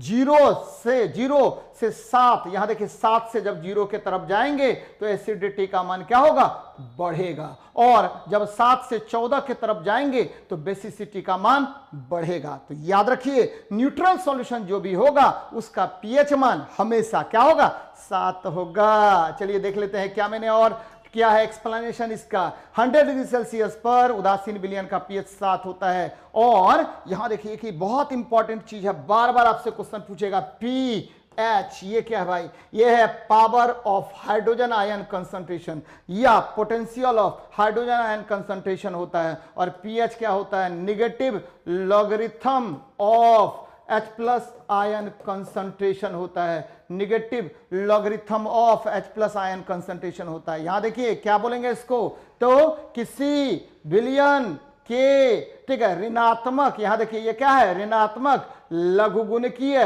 दशाधारीय हाइड्रोजन आयन सांद्रण को हम क्या कहते हैं, पीएच कहते हैं। फिर से सुनिए क्या मैं बता रहा हूं कि ऋणात्मक लघुगुणकीय दशाधारीय हाइड्रोजन आयन सांद्रता किसी विलयन का क्या कहलाता है, पीएच कहलाता है। तो भाई साहब 100 डिग्री सेल्सियस पर पीएच हो गया, उदासीन हो जाएगा जी, 7 होगा। पीएच निगेटिव लॉगरिथम और H प्लस आयन कंसंट्रेशन होता है, या किसी विलयन में हाइड्रोजन आयन के सांद्रता का दशाधारीय लघुगुणकीय मान होता है। यदि पीएच 7 से क्या होगा, बड़ा होगा तो विलयन क्षारीय, 7 से कम होगा तो विलयन अम्लीय। पीएच 0 से 14 तक लिया जाता है। पीएच का full form power of hydrogen या पोटेंशियल ऑफ हाइड्रोजन होता है। और पीएच के बारे में सबसे पहले किसने बताया, सोरेनसन महोदय ने। किसने बताया था भाई, सोरेनसन ने बताया था। तो ये बातें याद रखिएगा। चलिए आगे बढ़ते हैं, नेक्स्ट क्वेश्चन को देखते हैं क्या कह रहा है। जिमी वेल्स, यहां देखिए विकिपीडिया, क्या है ये, विकिपीडिया क्या है, गूगल है भाई साहब। जिमी वेल्स और लेरी सेंगर ने, ठीक है, आपको फोटो से समझ में आ गया होगा किसने आपका किया था निर्माण, जिमी वेल्स और लेरी सेंगर ने किसका निर्माण किया था, तो विकिपीडिया का। किसका किया था, विकिपीडिया का। जबकि ठीक है गूगल का आपको पता है, ठीक है, लेरी सेंगर ने किया था। किसने किया था, लेरी सेंगर ने। फेसबुक का मार्क जुकरबर्ग ने, ठीक है, और जुआन कोम ने व्हाट्सएप का किया था। जरा देख लेते हैं क्या मैंने सॉल्यूशन में लिखा है, ये बहुत बहुत इंपॉर्टेंट है, बार बार यहां से पूछा जाता है। ये आज का जीवन क्या है, जीवन आधार का ये एक तरह से। जिमी वेल्स और लेरी सेंगर ने विकिपीडिया की स्थापना 2001 में की थी। ये ध्यान में रखिएगा, कब किया था स्थापना, कि पूछा जाता है 2001 में। फिर देखिए यह 285 भाषाओं में उपलब्ध है। व्हाट्सएप जॉन कॉम और ब्रेन एक्टन, जॉन कॉम और ब्रेन एक्टन 2009, एकदम याद रखिएगा। व्हाट्सएप का निर्माण किसने किया, तो जॉन कॉम और ब्रेन एक्टन, जॉन कॉम और ब्रेन एक्टन। गूगल की स्थापना लेरी पेज और सर्जरी बिन ने, सर्जरी बिन या सर्जरी बिन ने 1998 में। यह ध्यान रखना है। Wikipedia Jimmy Wales Larry Sanger 2001, ठीक है। फिर देखिए WhatsApp 2009 Jan Koum Brian Acton, ठीक है। गूगल की स्थापना लेरी पेज और सर्जरी बिन ने 1998 में। Facebook 2004 mark Zuckerberg. और इंस्टाग्राम का निर्माण किया केविन सिस्ट्रोम और माइक क्रीगर ने, केविन सिस्ट्रोम और माइक क्रीगर ने। कब, 2010 में। भैया एकदम नोट कर लेना है इसको, क्योंकि ये पूछना ही है, पूछेगा क्वेश्चन, आपको बार बार पूछेगा। चलिए आगे बढ़ते हैं, नेक्स्ट क्वेश्चन को देखते हैं क्या कह रहा है हमारा क्वेश्चन। भैया ये देखिए कह रहा है 111 बाइनरी का मान क्या होता है, 1111 बाइनरी का मान क्या होता है। एकदम आसान है निकालना। क्या करेंगे हम, सबसे पहले 1111, ये देखिए 0 1 2 और क्या हुआ 3, कोई प्रॉब्लम नहीं है। अब क्या कीजिए, ठीक है, बेस 1, ये देखिए 1 गुना 2 टू द पावर कितना 3 प्लस, ठीक है, बेस क्या 1 गुना 2 टू द पावर कितना 2 प्लस, ठीक है, बेस 1 2 टू द पावर कितना, तो 1, ठीक है, plus base 1 2 to the power कितना 0। भैया ये क्या हो गया 2 पावर, ठीक है, आपको 3 यानी 8 प्लस, ये देखिए 2 पावर 2 4, कोई दिक्कत नहीं है। और ये देखिए, ठीक है, 2 पावर 1 क्या होगा, तो 2 पावर 1 2, ठीक है, और 2 पावर 0 यानी 1 हो गया, यानी 8 4 12 2 14 1 15। अब देखिए इसमें 15 कौन है, ये 2 पावर 4 16 हो गया, 2 पावर 3 ये 8 हो गया, 2 पावर 3 और एक घटा दिए, 8 में से एक घट गया 7, और ये देखिए ठीक है 16 में से एक घटा दिए यानी 15 हो गया। आंसर क्या होगा, सी नंबर होगा। कौन सा होगा, सी नंबर। देखिए मैंने क्या किया, 1 1 1 तो इसको बिठा दीजिए 0 1 2 3 और क्या करेंगे 1 पर, ये देखिए यहां पर ये कलर बदल लेते हैं, यहां देखिए क्या मैंने किया, ये 1 को यहां ले आया और इसका पावर दे दिया 2 का, ठीक है 1 को यहां ले आया पावर दे दिया क्या, ये देखिए इसको दे दिया, 1 को यहां ले आए पावर क्या दे दिए, ये देखिए ऊपर दे दिए। तो इस तरह से आप कैलकुलेट कर लिए। कौन सा आंसर हो गया, सी नंबर। कौन सा नंबर, तो सी नंबर आपका आंसर होगा। चलिए आगे बढ़ते हैं, नेक्स्ट क्वेश्चन को देखते हैं क्या कह रहा है। इसमें देखिए थोड़ा सा मैंने सॉल्यूशन भी किया है, सेम चीज किया है। 1 1 1 बाइनरी संख्या आपको पता है 15 हो जाएगा आंसर, क्या हो जाएगा 15 आपका आंसर होगा। 0 1 तो ये बाइनरी संख्या है, 0 1 का 0 का अर्थ क्या है ऑफ, 1 का अर्थ है ऑन, याद रखना है इसको। ये डेसिमल, ठीक है डेसिमल नंबर अलग होता है और बाइनरी नंबर क्या होगा, अलग होगा। बाइनरी नंबर हमेशा क्या होगा 0 और 1 के फॉर्म में ही होगा। चलिए देखते हैं नेक्स्ट क्वेश्चन को क्या कह रहा है आपका। कह रहा है किसी वस्तु का भार पृथ्वी के सतह पर W न्यूटन है। कितना न्यूटन है भाई जी, तो W न्यूटन है, और उसका भार पृथ्वी की त्रिज्या के आधी के बराबर ऊंचाई पर क्या होगा, ये निकालना है भाई। तो क्या करते हैं कि सबसे पहले भार, ये देखिए G बराबर क्या होता है, G बराबर G डैश, ये देखिए क्योंकि पृथ्वी से ऊपर जा रहे हैं, पृथ्वी से ऊपर जा रहे हैं, कोई प्रॉब्लम नहीं है, जाइए ऊपर, ये h ऊंचाई पर गए तो G डैश बराबर होता है, जब पृथ्वी से ऊपर जाएंगे तो G इंटू 1 प्लस h बटे r टू दी पावर -2, कोई प्रॉब्लम नहीं, ठीक है भाई। इधरो m लगा दीजिए, इधरो m लगा दीजिए, ये भार हो गया। W डैश बराबर W, इसको नीचे कर लेते हैं, W डैश बटे W, 1 प्लस यहां देखिए 1 प्लस h बटे r का होल स्क्वायर। अब देखिए भैया क्या होगा, W बटे, अब क्या है कि कितनी ऊंचाई पर गया है भाई, कितनी ऊंचाई पर, पृथ्वी की त्रिज्या की आधी ऊंचाई पर। ये पृथ्वी की त्रिज्या कितनी थी, r थी, पृथ्वी की त्रिज्या कितनी थी, r थी भाई जी, यहां देख लीजिए r थी, तो अब कितनी ऊंचाई पर गया, 1 प्लस आधी ऊंचाई पर, तो r/2 इंटू r का होल स्क्वायर, ये निकाल लीजिए, r कट गया 1/2, यानी ये निकल गया W इंटू कितना निकल गया 1 प्लस 1/2, तो यानी ठीक है कितना निकल गया 3/2 का होल स्क्वायर। तो ऊपर चला गया, कितना हो गया, तो 4/9 इंटू W, 4/9 इंटू क्या हो गया W हो गया, 4/9 इंटू क्या हो गया W हो गया। तो आंसर क्या हो जाएगा 4/9 इंटू W। अब देखिए आपको कुछ नहीं करना है, जब भी भार निकालने के लिए बोले भैया, जब भी भार निकालने के लिए बोले ऊंचाई पर, तो W डैश बराबर W बटे 1 प्लस h बटे r का होल स्क्वायर। यही फॉर्मूला आपको यूज करना है, यही वाला फॉर्मूला आपको क्या करना है, यूज करना है, निकाल लेना है। यहां r/2 था तो r/2 काट देते, क्या होगा 4/9W हो जाएगा। कुछ ऊंचाई, कैसे भी ऊंचाई जाएगा तो भी आपका वैल्यू निकल जाएगा, एकदम याद रखिएगा। W डैश बराबर ये ऊंचाई पर भार बराबर पृथ्वी के तल पर भार, ऊंचाई पर भार, ठीक है, बराबर क्या होगा पृथ्वी के तल पर भार 1 प्लस h बटा r का होल स्क्वायर। इसके आधार पर आप ठीक है भार निकाल लेंगे। चलिए नेक्स्ट क्वेश्चन को देखते हैं क्या कह रहा है आपका। इसमें पहले सॉल्यूशन देख लेते हैं क्या है। पृथ्वी के तल पर भार W, ठीक है, तो पृथ्वी की त्रिज्या की आधी ऊंचाई पर भार कितना 4W बटे 9 होगा, 4W बटे 9 होगा। यहां देख लीजिए बहुत बहुत इंपॉर्टेंट है, और ये मैंने फॉर्मूला आपको ऑलरेडी बना दिया है, कोई प्रॉब्लम नहीं है, ठीक है। और यहां पर h का वैल्यू r/2 पुट कर दिया तो निकल गया 4/9W। अब जरा देखिए, पृथ्वी से ऊपर जाएंगे तो भार का मान घटेगा, ध्यान दीजिएगा, पृथ्वी के अंदर जाएंगे तो भार का मान क्या होगा, घटेगा। पृथ्वी के केंद्र पर भार का मान क्या होगा, 0 हो जाएगा। ध्रुव पर भार का मान क्या होगा, महत्तम होगा। विषुवत रेखा पर भार कम होगा, याद रखिएगा, विषुवत रेखा पर भार क्या होगा, कम होता है। तो ये सब बातें याद रखिएगा। पृथ्वी तल से ऊंचाई पर जाने पर भार क्या होगा, घटता है, एकदम सही। पृथ्वी के अंदर जाने पर भार क्या होगा, घटता है। वस्तु का भार सर्वाधिक कहां पर, ध्रुव पर होता है, एकदम याद रखिए, बहुत बहुत इंपॉर्टेंट है। बार बार क्वेश्चन पूछता है कि भैया पृथ्वी से ऊपर जब तक क्या होता है तो भार का मान घटेगा, पृथ्वी के अंदर जाएंगे तो क्या होगा, भार का मान घटेगा, और पृथ्वी के केंद्र पर भार क्या होगा, 0 हो जाएगा। और सबसे अधिक भार कहां होगा, तो ध्रुव पर होगा। विषुवत रेखा पर भार कम होता है। चलिए आगे बढ़ते हैं, नेक्स्ट क्वेश्चन को देखते हैं क्या कह रहा है आपका क्वेश्चन।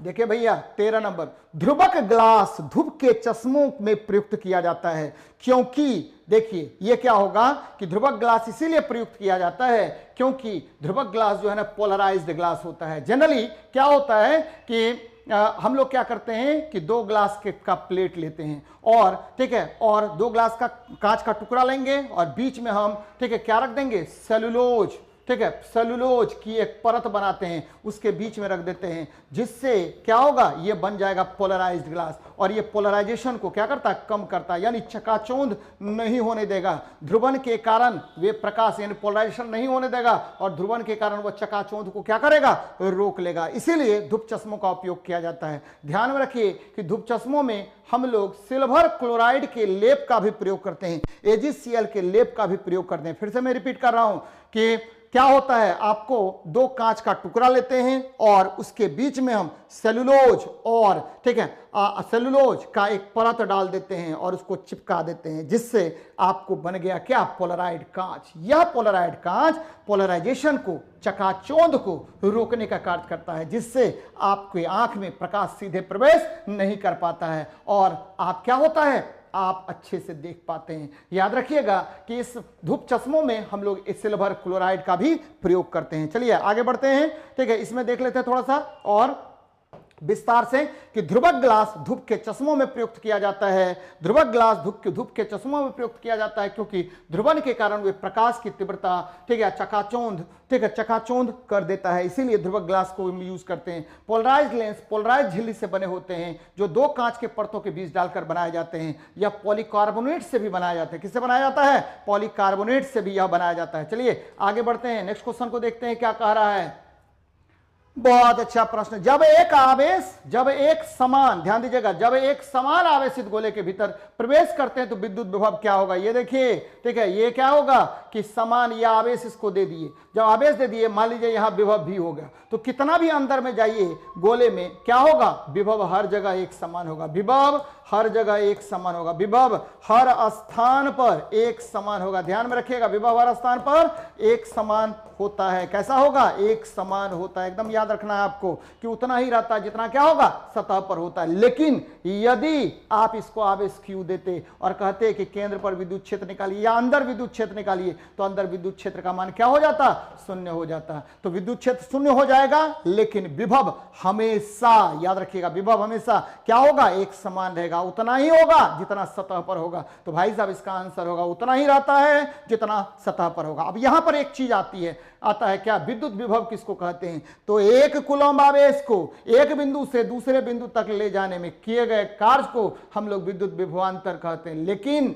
एक कूलम्ब आवेश को ठीक है अनंत से विद्युत क्षेत्र में लाने में किए गए कार्य को हम विद्युत विभव कहेंगे। और विद्युत विभव का मात्रक क्या होगा, विद्युत विभव का SI मात्रक वोल्ट होता है। विद्युत विभव का SI मात्रक क्या होगा, वोल्ट होता है। याद रखिएगा क्या होगा, वोल्ट होगा। और वोल्ट क्या होता है, जूल पर कूलम्ब, क्या होगा, जूल पर कूलम्ब को हम वोल्ट कहते हैं। तो ये बातें याद रखनी है। चलिए देखते हैं हम नेक्स्ट क्या कह रहा है इसी में। जब एक समान आवेशित गोले के भीतर प्रवेश करते हैं तो विद्युत विभव भी उतना ही रहता है जितना सतह पर होगा। विद्युत विभव एकांक आवेश को अनंत से विद्युत क्षेत्र में लाने में किया गया कार्य होता है। विद्युत विभव Q बराबर 4πε0r होता है। विद्युत विभव या विभवांतर का मात्रक क्या होगा, वोल्ट होता है, यानी जूल पर कूलम्ब। और किसी आवेशित खोखले गोले के केंद्र पर विद्युत क्षेत्र का मान क्या होगा, शून्य होगा, क्योंकि जैसे ही अंदर जाएंगे तो आवेश आपको जाएगा नहीं अंदर, इसीलिए विद्युत क्षेत्र का मान क्या हो जाता, शून्य हो जाता। तो ध्यान में रखिएगा इसको। चलिए नेक्स्ट क्वेश्चन को देखते हैं क्या कह रहा है।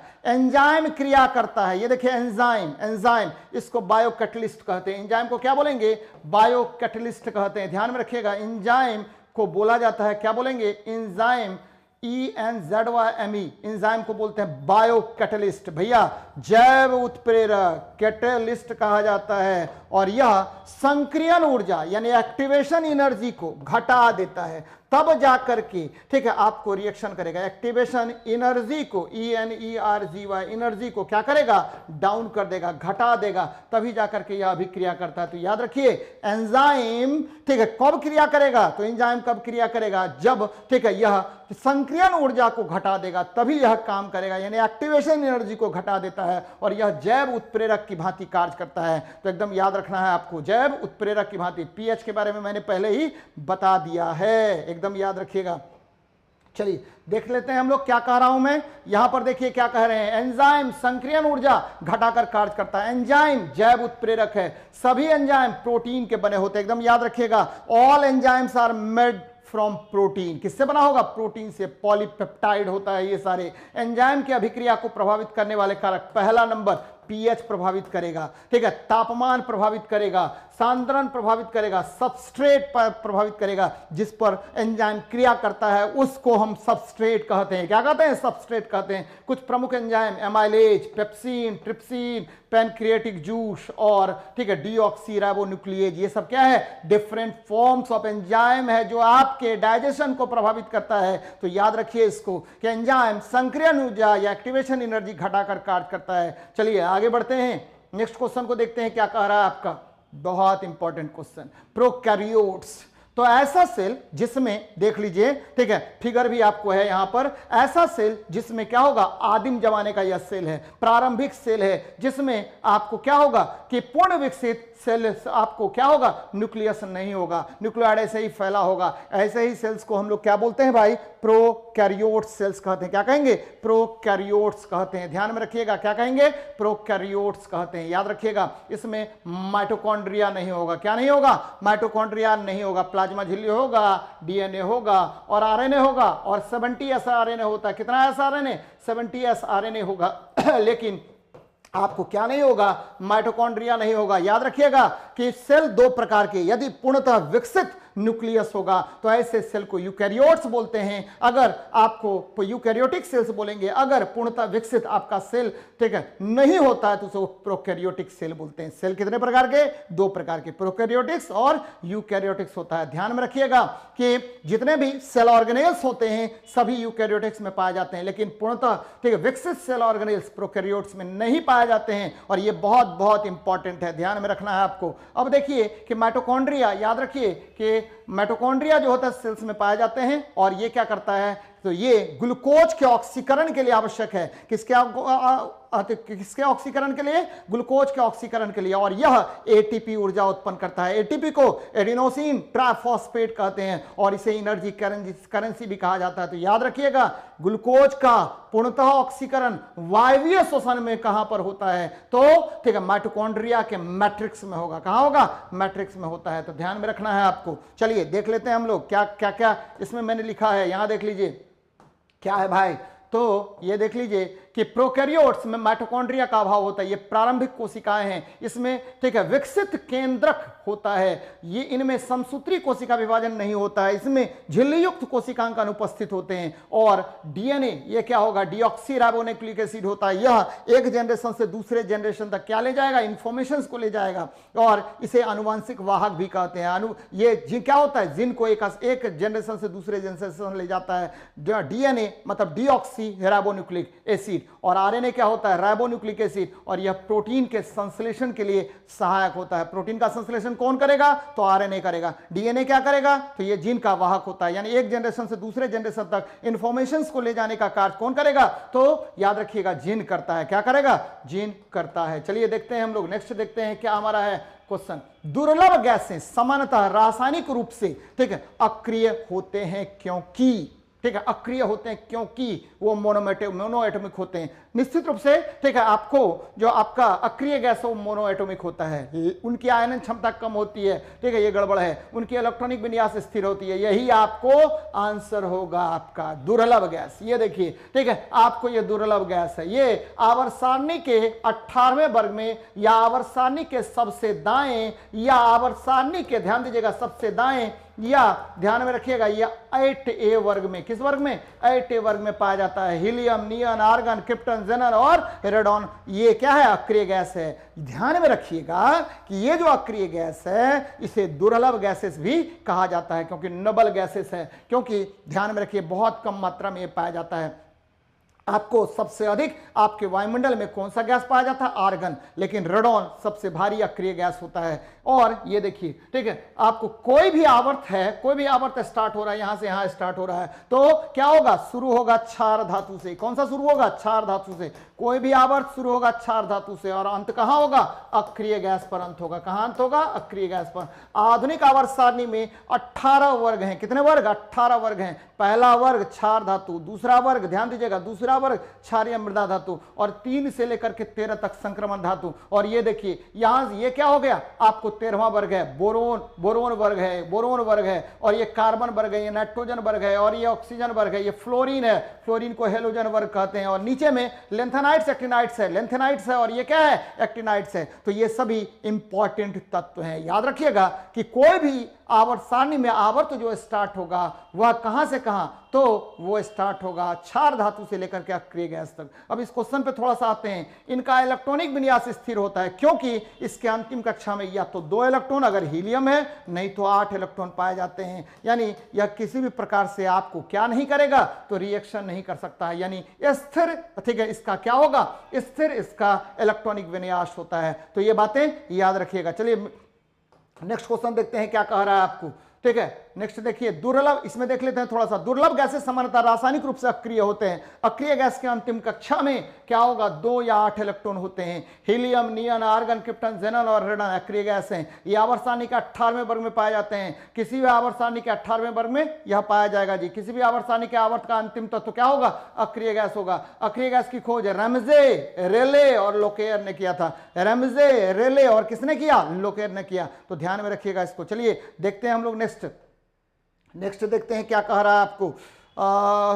भैया ये हो गया, ठीक है। चलिए देखते हैं हम लोग क्या देख रहे हैं। नेक्स्ट क्वेश्चन, एक साबुन के बुलबुले को ऋणावेश दिया जाए तो उसकी त्रिज्या क्या होगी। जैसे ही साबुन को धनावेश या ऋणावेश कुछ भी दीजिए, ये साबुन है, क्या है, साबुन है, साबुन को या तो धनावेश या ऋणावेश देंगे तो साबुन का आकार क्या होगा, बढ़ जाएगा। साबुन का आकार क्या होगा, बढ़ जाएगा, क्योंकि, ठीक है, क्योंकि ये क्या होगा, आपस में ये आवेश जो है ये आपस में क्या करेगा, प्रतिकर्षण बल लगाएगा, जिसके कारण इसके आकार में वृद्धि हो जाएगी। तो क्या होगा, आकार बढ़ जाएगा, इसकी त्रिज्या बढ़ जाएगी। याद रखिएगा, साबुन के बुलबुले का आकार साबुन के बुलबुले की भांति होता है। किसके कारण, पृष्ठ तनाव के कारण होगा, क्योंकि आंतरिक दाब जो है पीआई और बाह्य दाब पी नॉट होता है। हमेशा साबुन के बुलबुले में दाब का मान, आंतरिक दाब का मान बाह्य दाब से अधिक होना पड़ेगा, नहीं तो यह बुलबुले का आकार नहीं बना पाएगा। तो आंसर क्या हो जाएगा, बी नंबर आंसर होगा भाई जी। क्या, कौन सा नंबर होगा, बी नंबर आंसर होगा। चलिए देखते हैं इसका थ्योरी क्या है,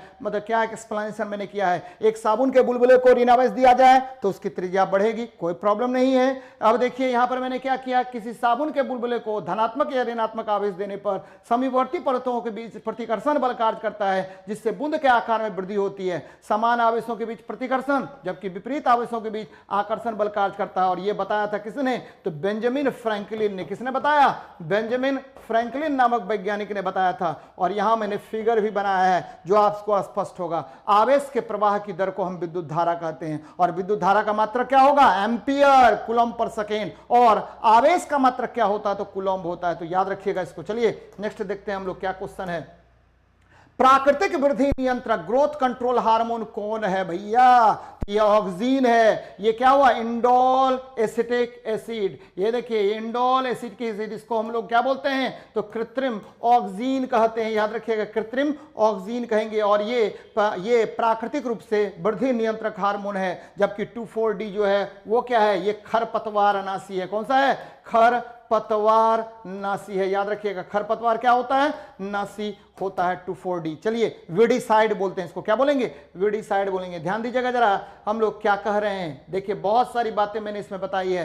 प्राकृतिक वृद्धि नियंत्रक हार्मोन इंडोल एसिटिक एसिड है। इसको हम IAA भी कहते हैं, इंडोल एसिटिक एसिड। यह एक प्रकार का पादप हार्मोन ऑक्सीन है। ऑक्सीन, ठीक है, प्रमुखतः दीर्घकरण को प्रेरित करता है। ऑक्जीन्स की खोज बेंट ने, किसने किया था ऑक्जीन्स की खोज? बेंट, BENT, बेंट नामक वैज्ञानिक ने किया था, जई के पौधे में किया था। और लिखिए इस हार्मोन का स्थानांतरण सक्रिय तथा एक दिशीय होता है। आनुवांशिक रूप से बौने पौधे को लंबा करने के लिए जिब्रेलिन का प्रयोग करते हैं। बार बार क्वेश्चन पूछेगा कि ड्वार्फ पौधा है, बौना पौधा है, उसको लंबा कर दीजिए, कौन सा हार्मोन? तो जिब्रेलिन। कौन सा हार्मोन? जिब्रेलिन। याद रखिएगा, बौना पौधा लंबा हो गया जिब्रेलिन के कारण। फिर देखिए कोशिका विभाजन को उत्प्रेरित करने वाले हार्मोन का नाम क्या है? तो साइटोकाइनेस। यानी सेल डिवीजन को प्रमोट कौन करता है? तो सेल डिवीजन को प्रमोट करता है कौन? साइटोकाइनिन। जीर्णता को विलंबित कौन करता है? साइटोकाइनिन। यहां देखिए 2,4-D, ये क्या होता है? Dichlorophenoxy acetic acid.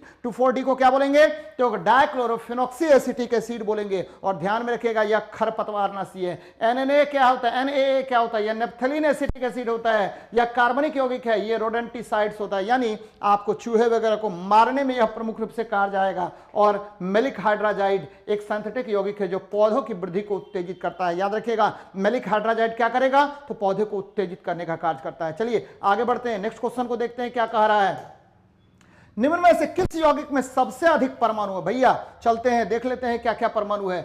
HNO2 भैया इसमें कितने हैं? तो 1 प्लस, ठीक है, 1 प्लस क्या होगा? 2, यानी 4 परमाणु। जरा इसमें देखिए 2, ठीक है, 1 3 और 4 7 परमाणु। जरा इसमें देखिए 3 परमाणु, इसमें देखिए 2 दूनी 4 1 5 परमाणु। सबसे अधिक परमाणु किसमें? तो सल्फ्यूरिक अम्ल में। याद रखिएगा H2SO4 को हम लोग ऑयल ऑफ विट्रियोल भी कहते हैं, यानी ऑयल ऑफ विट्रियोल कहेंगे। इसका उपयोग हम लोग बैटरी में करते हैं, यानी कार के बैटरी में सबसे अधिक किसका प्रयोग होगा? सल्फ्यूरिक अम्ल का। जबकि ठीक है कैल्शियम हाइड्रोक्साइड जो है इसे चूना जल या स्लैग्ड लाइम कहा जाता है। कार्बन डाइऑक्साइड जो है ये क्या होता है? आपको पृथ्वी को गर्म करने के लिए उत्तरदायी होता है। किसको गर्म करने के लिए? पृथ्वी को गर्म करने के लिए कौन सा गैस उत्तरदायी? Carbon dioxide. और बहुत सारा उपयोग इसका होता है। प्रकाश संश्लेषण में उपयोगी होगा, ठीक है, खाद्य पदार्थों का स्पंजी बनाने में उपयोगी होगा, यानी बहुत सारे कार्यों में किसका प्रयोग करेंगे? तो CO2, किसका? CO2 का प्रयोग करेंगे। भैया चलते हैं नेक्स्ट देखते हैं क्या है इसमें। मैंने क्या किया है? सबसे अधिक परमाणु H2SO4 में कितने? 7 परमाणु। HNO2 में 4 परमाणु, कैल्शियम हाइड्रोक्साइड में 5 परमाणु, कार्बन डाइऑक्साइड में 3 परमाणु। सल्फ्यूरिक एसिड को मैंने बता दिया है कि इसे हम ऑयल ऑफ विट्रियोल या किंग ऑफ केमिकल्स कहते हैं। कैल्शियम हाइड्रोक्साइड को स्लैग्ड लाइम कहते हैं या नींबू पानी कहेंगे। कार्बन डाइऑक्साइड गैस को हम लोग, कार्बन डाइऑक्साइड गैस जो है CO2 कार्बन डाइऑक्साइड गैस है, और CO2 अगर ठोस रूप में रहता है, ये देखिए ठोस रहेगा, तो इसको हम ड्रा आइस कहते हैं। क्या कहेंगे?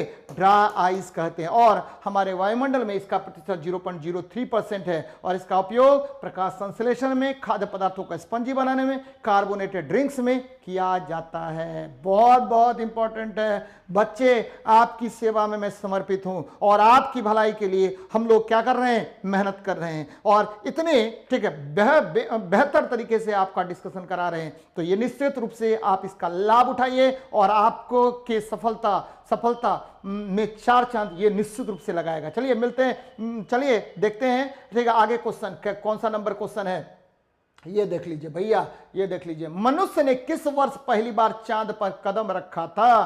तो ठीक, मनुष्य ने 1969 में चांद पर कदम रखा था। और याद रखिए कि पहली बार चांद पर कदम रखा था नील आर्मस्ट्रांग ने। किसने रखा? नील आर्मस्ट्रांग ने और एडविन ऑल्ड्रिन ने। याद रखिएगा 1969 में पहली बार चांद पर कदम रखा गया था। चांद नेचुरल, पृथ्वी का नेचुरल सैटेलाइट है, पृथ्वी का प्राकृतिक उपग्रह है। पृथ्वी का नेचुरल सैटेलाइट कौन है भाई? तो नेचुरल सैटेलाइट है कौन? तो आपको चांद है एकमात्र, और इस पर पहली बार कदम रखा गया था कब? 1969 ईस्वी में। जरा देखिए बहुत सारी बातें मैंने यहां लिखी है कि मनुष्य ने पहली बार चांद पर कदम 1969 में रखा था। और ठीक है ये देखिए अपोलो 11 से, कौन सा यान से गया था भैया? तो अपोलो 11 से गया था। और 2 वैज्ञानिक याद रखिएगा यहां पर, कौन कौन नाम? तो नील आर्मस्ट्रांग और बज एल्ड्रिन। नील आर्मस्ट्रांग और बज एल्ड्रिन। और भारत का प्रथम चंद्रयान मिशन 2008 में हुआ था। और ये देखिए PSLV C11 PSLV C11 rocket द्वारा चंद्रमा के सतह पर पहली बार उतरा गया था। भारत का दूसरा चंद्रयान मिशन 22 जुलाई 2019 को हुआ था और इसी के द्वारा विक्रम लैंडर और प्रज्ञान रोवर को चंद्रमा की सतह पर उतारा गया था। इसीलिए मैंने यहां पर 2 लिखा है कि 2019 में याद रखिएगा कि यहां 2 बातें, विक्रम लैंडर और प्रज्ञान रोवर, ये दोनों पहुंचा था। तो बार बार यहां से क्वेश्चन पूछा जाता है। चलिए नेक्स्ट क्वेश्चन को देखते हैं, क्या है आपका क्वेश्चन, देख लेते हैं। कवक विज्ञान, भैया कवक विज्ञान, मशरूम, मशरूम देखिए, मशरूम यानी कवक विज्ञान क्या हुआ, मशरूम विज्ञान। मशरूम, मशरूम है, मशरूम में सबसे अधिक प्रोटीन होता है और यह मशरूम का अध्ययन है, यानी फंगी का अध्ययन है। मशरूम क्या हुआ, फंगी है, फंगी मतलब कवक होता है, फंगी मतलब क्या होता है, कवक होता है, इसका अध्ययन है। तो आंसर हो गया बी। बैक्टीरिया का अध्ययन बैक्टीरियोलॉजी, परजीवी का अध्ययन पैरासिटोलॉजी बोलते हैं, पैरासाइटोलॉजी, और क्या होगा, वायरस का अध्ययन क्या होगा, वायरोलॉजी, वायरस का अध्ययन वायरोलॉजी कहलाता है। तो देख लेते हैं, ठीक है, ये देखिए, ठीक है, हम लोग करते हैं इसमें क्या है, कवक का अध्ययन, कवक विज्ञान, कुकुरमुत्ता का अध्ययन कहलाता है, माइकोलॉजी कहलाएगा। लेकिन यहां पर एक चीज और बार बार क्वेश्चन पूछता है, फाइकोलॉजी, यह शैवाल का अध्ययन है। फाइकोलॉजी, यह किसका अध्ययन, तो शैवाल के अध्ययन को हम फाइकोलॉजी कहते हैं। क्या कहेंगे, फाइकोलॉजी। बैक्टीरिया का अध्ययन बैक्टीरियोलॉजी, परजीवियों का अध्ययन पैरासिटोलॉजी, ठीक है, वायरस का अध्ययन वायरोलॉजी। कवक क्या होगा, पर्णहरित होता है, संवहन उत्तक रहित होता है, केंद्रक युक्त होते हैं। ये अपना जीवन परजीवी के रूप में भी, सहजीवी के रूप में भी और मृतोपजीवी के रूप में। परजीवी मतलब दूसरे के शरीर पर रहकर, सहजीवी मतलब दोनों के बीच संबंध स्थापित करके, और मृतोपजीवी मतलब अपघटक पर जीवन व्यतीत करता है। कवकों में, यहां देखिए, कवकों में संचित भोजन ग्लाइकोजेन और वसा के रूप में रहता है। आपको कवक में किसके रूप में संचित भोजन होगा, तो 2 के रूप में, या तो वसा या ग्लाइकोजेन के रूप में होता है। तो ध्यान में रखिएगा, कवक का वह आवरण जो होता है वह काइटिन का बनता है। किसका बनेगा, काइटिन का बना होता है। तो एकदम ये सब बातें याद रखनी है आपको, बार बार यहां से क्वेश्चन पूछा जाएगा। चलिए नेक्स्ट क्वेश्चन को देखते हैं, क्या कह रहा है आपका। किसी रेडियो एक्टिव पदार्थ के उत्सर्जित कण चुंबकीय क्षेत्र में विक्षेपित होते हैं। यह देखिए, बार बार मैं बताता हूं कि भाई साहब, ठीक है, हमेशा क्या होगा, तो आवेशित कण, कौन सा कण, आवेशित कण, आवेशित कण, ठीक है, विद्युत क्षेत्र यानी इलेक्ट्रिक फील्ड, विद्युत क्षेत्र और चुंबकीय क्षेत्र में विक्षेपित होते हैं, ठीक है, मैग्नेटिक फील्ड में विक्षेपित होते हैं। तो ये देखिए, विक्षेपित होते हैं। अब यहां पर देखना है आपको कि कौन आपका आवेशित कण है, कौन आपका आवेशित कण है। तो यहां देखिए, इलेक्ट्रॉन आपका आवेशित कण है, तो इलेक्ट्रॉन आपको आपका आंसर होगा। जबकि न्यूट्रिनो, न्यूट्रिनो क्या होता है, तो न्यूट्रिनो आवेश रहित, ठीक है, द्रव्यमान रहित, आपको केवल इसमें क्या होता है, चक्रण, चक्रण वाला, ठीक है, आपको प्रतिकण होता है। न्यूट्रॉन, ये देखिए, ये द्रव्यमान इसमें होगा, लेकिन यह जो है नाभिक में रहेगा, लेकिन यह आवेश रहित होता है। फोटोन, यह ऊर्जा का क्या है, ऊर्जा, ऊर्जा, ठीक है, ऊर्जा का पैकेट है। ऊर्जा के पैकेट को हम क्या कहते हैं, फोटोन। फोटोन का सिद्धांत दिया था आइंस्टीन ने। किसने दिया, आइंस्टीन ने दिया था। तो यहां से देखिए, किसी रेडियो एक्टिव पदार्थ, यानी रेडियो एक्टिव पदार्थ 3 प्रकार के किरणों को उत्सर्जित करते हैं, अल्फा, बीटा और क्या, गामा। अल्फा धनात्मक आवेश, बीटा याद रखिएगा ऋणात्मक आवेश, यह इलेक्ट्रॉन का फ्लो है। अल्फा हीलियम आयन है, और गामा, ठीक है, आपको पैकेट ऑफ एनर्जी है, क्या है, EMW है, विद्युत चुंबकीय तरंग है। चलिए देखते हैं नेक्स्ट क्या कह रहा है, इसी का आंसर देख लीजिए क्या है। किसी रेडियो एक्टिव पदार्थ के उत्सर्जित कण इलेक्ट्रॉन हो सकते हैं जो चुंबकीय क्षेत्र में विक्षेपित होते हैं। रेडियो एक्टिव पदार्थ 3 प्रकार के कणों का उत्सर्जन करते हैं, अल्फा, बीटा और क्या, गामा। अल्फा कण हीलियम आयन होता है और यह धनात्मक आयन होगा। अल्फा कण क्या होगा, हीलियम आयन या धनात्मक कण होगा। बार बार आपसे क्वेश्चन पूछेगा कि अल्फा कण क्या है, हीलियम आयन है, He++ आयन है। और ठीक है, बीटा कण क्या है, ये ऋणात्मक प्रवृत्ति का होता है, ये इलेक्ट्रॉन आयन है। गामा किरण या विद्युत चुंबकीय विकिरण होता है, या उच्च फोटोन ऊर्जा होता है। न्यूट्रॉन उदासीन होता है और नाभिक में स्थित होता है। तो इसका आंसर आपको मैंने मार दिया है। चलिए देख लेते हैं हम नेक्स्ट क्वेश्चन को, क्या कह रहा है।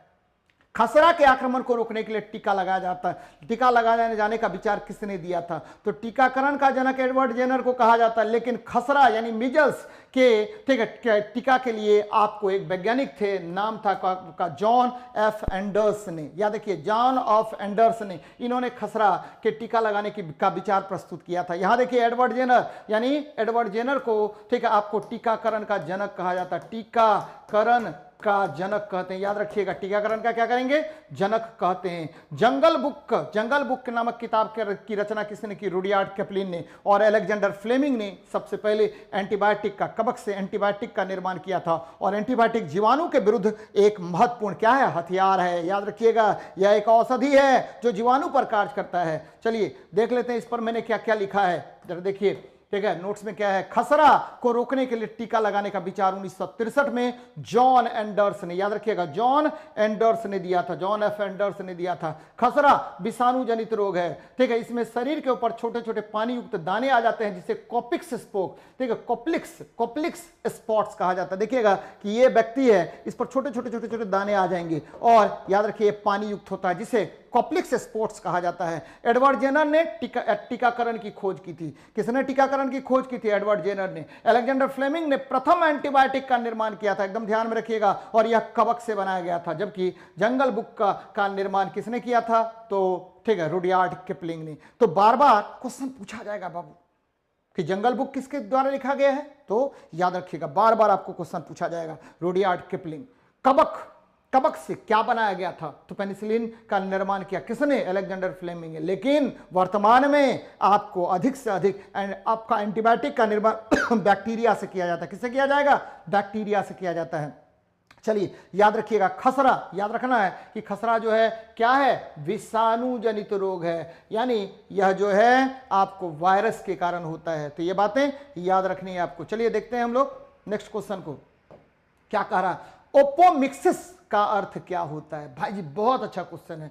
बगैर लिंग जनन हुए भ्रूण के निर्माण को हम क्या कहते हैं, एपोमिक्सिस कहते हैं। एकदम ध्यान में रखिएगा, यहां पर इसका क्यों मैंने इस क्वेश्चन को शामिल किया, तो आपको पता होगा कि आजकल जो है ठीक है, बार बार आपको हाइब्रिड बीज गांव घर में जाइएगा ना, बोलेगा अरे ये तो मक्का के बीज का है हो, तो ये तो हाइब्रिड है। और एक बार किसान जो है हमेशा खेत में ठीक है बीज डालने से पहले बराबर चिंता में रहता है कि भाई बीज लाना है, पुराना बीज यूज नहीं होगा। क्यों नहीं, क्योंकि हाइब्रिड बीज जो है एक बार ही खेत में प्रयोग किया जाता है। याद रखिएगा, एक बार खेत में। और ये किस तकनीक से तैयार किया जाता है, तो जिस तकनीक से तैयार किया जाता है उसको बोलते हैं एपोमिक्सिस। बगैर लिंगी जनन हुए भ्रूण का निर्माण अगर किया जाता है तो इसे हम एपोमिक्सिस कहते हैं। इसमें बहुत अधिक पैदावार होता है और एक ही बार, दूसरे बार क्या होगा, इनफर्टाइल हो जाएगा, खत्म हो जाएगा। ठीक है, कोई मतलब ही नहीं रहेगा, केवल अनाज से मतलब रहेगा। तो इसमें देखिए तो क्या होगा, एपोमिक्सिस बगैर लिंगी जनन हुए भ्रूण का निर्माण होता है। ये न तो लैंगिक जनन है न तो अलैंगिक जनन है, याद रखिएगा। ठीक है, एपोमिक्सिस का अर्थ है बिना लिंगी जनन हुए भ्रूण का निर्माण। इसका अर्थ है बिना निषेचन के। क्या अर्थ है, बिना निषेचन के। इसमें युग्मक के बिना संलयन के नई संतति का निर्माण हो जाता है। इसमें नर तथा मादा युग्मक भाग नहीं लेते हैं। संकर बीज का उत्पादन, संकर किस्म की खेती उत्पादकता बढ़ाने में इसका मुख्य उपयोग होता है। तो ये ठीक है बहुत बहुत इंपॉर्टेंट है। एपोमिक्सिस क्या, तो बिना निषेचन के अगर हम भ्रूण का निर्माण कर लेंगे और उससे संतति का विकास कर लेंगे तो इसे ही तो एपोमिक्सिस कहते हैं। और ये देखिए ठीक है क्या हुआ, इसमें न तो नर भाग लेगा न तो मादा युग्मक भाग लेगा। याद रखिएगा, मेनली इसका उपयोग वर्तमान समय में संकर बीज के निर्माण में और उत्पादकता को बढ़ाने के लिए किया जाता है। तो ये आज का सेशन का मैं 25 प्रश्न आपको करवाया। सेट नंबर 1 बहुत बहुत इंपॉर्टेंट है। बच्चे मेरे से जुड़िए, आपकी सफलता के लिए मैं लगा हुआ हूं निरंतर। ठीक है, किसी भी हालत में मुझे आपकी सफलता चाहिए और इसमें मैं हमेशा आप लोगों के साथ रहूंगा। तो मिलते हैं नेक्स्ट क्लास में। एक बात याद रखना है कि देखिए ठीक है, बिना मेहनत के अगर कोई व्यक्ति आपको बोलेगा कि सफलता मिलेगी तो गलत बात है। आपको मेहनत करनी पड़ेगी। ठीक है, कोई किताब ऐसी नहीं बनी है मार्केट में जो आपको सफलता एक किताब के पढ़ने से मिल जाए। आपको मेहनत करनी पड़ेगी, प्रयास करना पड़ेगा, लगना पड़ेगा, रिवीजन करना पड़ेगा, निरंतर ठीक है, निरंतर प्रयासरत रहना पड़ेगा, तभी जाकर के आपको सफलता ठीक है मिलेगा। अगर कोई व्यक्ति ये बोलता है कि मैं सफल हूं या हो रहा हूं तो ये गलत बात है। कोई आपको सफलता नहीं दिला सकता है। आपको सफलता आपके कर्म पर ठीक है, आपके कर्म से ही मिल सकता है। चलिए मिलते हैं नेक्स्ट क्लास में। जय हिंद, जय भारत।